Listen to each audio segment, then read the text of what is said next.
Bonjour à toutes et à tous, bienvenue à ce nouveau plateau télé du CIAN, le salon des industries du Grand Sud. Je suis en compagnie de Jean-Yves Fourquet. Jean-Yves, bonjour. Bonjour. On va parler avec vous de l'ENIT, l'École nationale d'ingénieurs de Tarbes, la fameuse. Et évidemment, on va parler avec vous de ses ambitions, de sa feuille de route, puisque l'école d'ingénieurs de Tarbes change, se transforme.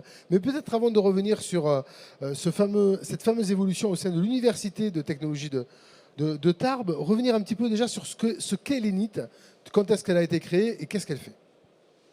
Oui, alors effectivement, l'ENI se transforme, on va avoir le temps d'en parler, mais l'ENI, c'est d'abord une école qui fête ses 60 ans cette année, donc du groupe des ENI. Donc historiquement, on a mis des ENI à côté des arsenaux en France pour former des ingénieurs pour nourrir ces arsenaux. Et puis nos écoles, elles ont évolué. Donc aujourd'hui, l'ENI de Tarbes, bien sûr, elle n'est pas uniquement dévolue à ce type d'activité, tout loin de là. Elle irrigue finalement très largement la grande région Occitanie et la Nouvelle-Aquitaine d'ingénieurs. Depuis donc 60 ans, c'est un réseau de 8000 ingénieurs installés. Voilà, qu'est-ce que je peux vous dire? C'est aussi, et ça c'est peut-être moins connu, une école d'ingénieurs qui fait de la recherche et de l'innovation en partenariat étroit avec les entreprises. Donc aujourd'hui, c'est bon an, mal an, peut-être 3000 partenaires sur ces dimensions-là. Donc voilà, quelques premiers mots. Et 1200 étudiants. 1200 étudiants, certains d'ailleurs sortent de l'ENI en créant leur propre entreprise. Alors on a effectivement des créateurs d'entreprises et puis aujourd'hui dans les 1200 étudiants, on a des étudiants sous statut étudiant classique, mais aussi on a des alternants. Et puis on envoie tous nos étudiants à l'international, ils sont accompagnés. Et aujourd'hui, comment dire, est-ce qu'il est nécessaire de dire qu'ils trouvent tout son emploi avant de franchir la porte ? C'est bien de le rappeler, mais c'est vrai que c'est presque une habitude. D'ailleurs, on salue les étudiants qui sont derrière vous et qui sont venus plus fidèles, voilà, de l'École nationale d'ingénieurs. Donc évidemment, un savoir-faire, une expertise, comme vous le dites, qui fait que finalement, quand on sort de l'ENI, on trouve un travail de suite. Mais aujourd'hui, une école qui vit avec son temps et qui a décidé de se transformer. Voilà, alors en fait, on est une école de notre temps. Donc une école française et qui a hérité voilà, de son background, qui continue à former des ingénieurs qui sont typés, qui sont reconnus par l'industrie. Tout à l'heure on disait ils trouvent un emploi en sortant. Non, ils ont souvent trouvé un emploi avant de sortir. Donc aujourd'hui c'est près de 60% d'étudiants qui ont un emploi avant la sortie, avant l'obtention du diplôme. Mais effectivement aujourd'hui on se transforme. On se transforme notamment dans une vision internationale, dans une vision de filière. Parce qu'effectivement, être une école d'ingénieurs française aujourd'hui, c'est aussi être très ouvert sur l'international. Et donc, on a un projet qui va intégrer tout ce background dans quelque chose qui peut être reconnu par nos partenaires européens et qui peut aussi être un facteur d'attractivité pour le territoire. Alors, ce projet, il va ressembler à quoi ? Alors, en fait, c'est un projet, on est tenté de dire pourquoi est-ce qu'on ne l'a pas eu avant. Parce que sur le site de Tarbes, il y a une école d'ingénieurs, 60 ans cette année, puis il y a une IUT. Donc tout ça, ça fait à peu près 2600, 2700 étudiants. Et avec vraiment un ADN très semblable, très proche, avec une logique de filière qui peut apparaître. Et tout ça, ça ressemble étrangement à ce qu'on appelle en Europe une université de technologie, où on forme au niveau bachelor, où on forme au niveau ingénieur, au niveau master. Ça ressemble étrangement aussi à des universités de technologie. Il y en a 3 en France, au nord de la Loire. Donc notre projet, c'est celui-là, c'est de continuer à être l'ENI, tout en se transformant pour obtenir cette marque d'université de technologie reconnue en France et reconnue à l'international. Cette marque, qu'est-ce qu'elle octroie de façon particulière? Une visibilité à l'international, vous l'avez dit. Est-ce qu'il y a d'autres choses qui vont changer? Alors, ce qui va changer, alors effectivement, c'est une visibilité. Aujourd'hui, quand on regarde dans notre réseau de partenaires à l'international, on a à peu près 150 partenaires académiques. Ce sont bien souvent des universités de technologie en Allemagne, dans le nord de l'Europe, dans le sud aussi. Quand on sort d'Europe, on a aussi ce type de partenaires. Donc il y a effectivement cet effet de marque, de visibilité. Les écoles d'ingénieurs à la française, si je puis dire, elles sont connues en France. Et on a vraiment un enjeu de faire connaître cette dimension-là pour nous, pour continuer à nous développer. Ce qui va changer, c'est aussi qu'on va s'intégrer à un ensemble plus grand. Et aujourd'hui, on a un enjeu institutionnel d'être plus visible, de faire des échanges internationaux au niveau bachelor, au niveau master, au niveau ingénieur. Voilà. D'habiller aussi notre formation d'ingénieur avec des diplômes complémentaires. Oui, parce que d'un point de vue pédagogique, il y a également des évolutions pour le coup. Alors, la pédagogie, elle a beaucoup évolué, vous le savez. Aujourd'hui, on fait plus cours ex cathedra, comme on pouvait le faire il y a quelques années. La connaissance est un peu partout, diffuse. Donc il faut apprendre à nos ingénieurs à apprendre à apprendre. Une façon de le faire, c'est de leur permettre de mener leur projet professionnel. Et chez nous, effectivement, ils construisent un projet professionnel dans le cadre d'une formation généraliste. Et ils le construisent en France et à l'étranger. Et ils le construisent par le biais de leur formation en entreprise ou par l'alternance.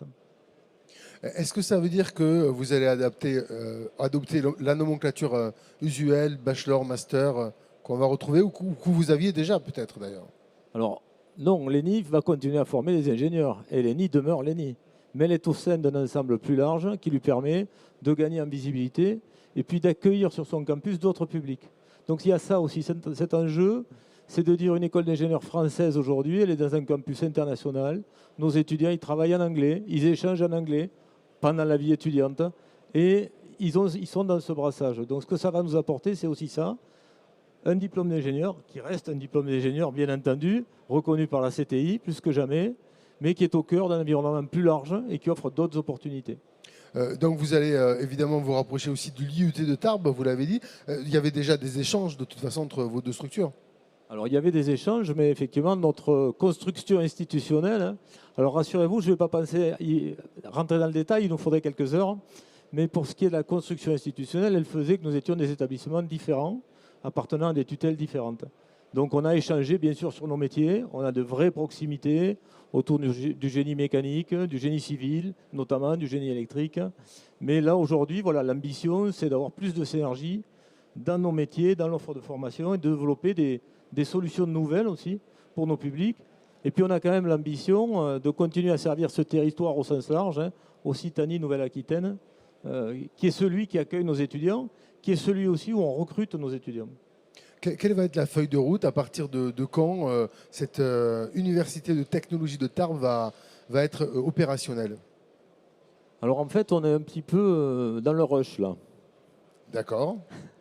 Donc on a passé, c'est une histoire comment dire, qui nécessite de franchir un grand nombre d'étapes. Donc on en a franchi un grand nombre. Les communautés ont été associées, les alumni qui sont quelques-uns ce soir ont été associés, les élèves ont été associés, le territoire a été associé, les collectivités l'ont soutenu. Donc ensuite on est rentré dans un parcours très formel avec notre ministère de tutelle.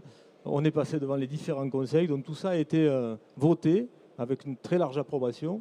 Et donc aujourd'hui, on est dans la dernière phase finalement de ce parcours institutionnel et on attend une décision, une signature ministérielle avant la fin de l'année pour que cette université de technologie, elle puisse réellement démarrer au tout début de l'année. Très bien, donc un démarrage de l'université de technologie début 2024, c'est ce que vous nous dites là. D'un point de vue personnel, Jean-Yves Fourquet, qu'est-ce que vous en attendez de cette université de technologie? Alors je pense que d'abord ce que j'en attends, c'est la satisfaction de faire un parcours qui est nécessaire pour nos écoles. Elles ont besoin de se transformer. Il faut qu'on les rénove en permanence. Et aujourd'hui, la rénovation, elle passe par le fait qu'on ait une marque reconnue à l'international, qu'on élargisse nos publics, que nos publics aient la chance d'être dans des campus internationaux, qu'on mêle un peu plus encore la recherche, l'innovation technologique à la formation. Donc voilà, la satisfaction et qu'on peut en attendre les uns et les autres, puisqu'il y a de nombreux acteurs, y compris ici, c'est de faire notre métier de transformeurs, si je puis dire, de nos écoles, puisqu'elles ont besoin de continuer à continuer à être ce qu'elles sont et à bâtir sur quelque chose de solide, c'est le cas de l'ENI, mais aussi de se transformer et de regarder comment va le monde et comment on s'adapte à ça. C'est aussi la raison pour laquelle on a aussi lancé dans le même temps un projet PIA. PIA, ça veut dire Programme d'investissement d'avenir, absolument. Excellent, c'est qu'on a été lauréat de programme d'investissement d'avenir. Ça veut dire qu'on a acquis des nouveaux moyens et une nouvelle ambition pour les 10 ans qui viennent pour ce nouvel ensemble constitué de l'IUT et de l'ENI. Très bien. Et puis un élève ingénieur, un ingénieur de Tarbes restera toujours un ingénieur de Tarbes. Alors ça, je ne sais pas trop ce que ça veut dire. Certains ont l'air de le savoir. Alors, oui, je vois des sourires chez les alumni là. Hein. Je peux le comprendre dans le sens où effectivement, un de nos marqueurs, c'est qu'effectivement on crée une communauté. Quand je dis on, elle était là avant que j'arrive et elle sera là, j'espère, après que je parte. Une communauté qui se retrouve avec grand plaisir qui est accueilli à l'école aussi avec beaucoup de satisfaction de la part des équipes. Donc effectivement, on crée une communauté. Donc je comprends la question dans ce sens. Et une fois qu'on est dans cette communauté, effectivement, elle compte pour la vie. On crée un parcours professionnel, on crée des amitiés. Et donc ça, c'est essentiel. Hein. Donc on crée aussi un réseau, mais pour de très bonnes raisons. Et un réseau qui est toujours aussi fidèle au Salon Sian, puisque vous êtes là chaque année. Et vous êtes un des marqueurs et un des piliers de ce salon de l'industrie. Très bien. Jean-Yves Fourquet, merci pour ces explications. Évidemment, on souhaite longue vie à cette nouvelle université de technologie de Tarbes. Merci encore. Merci à vous.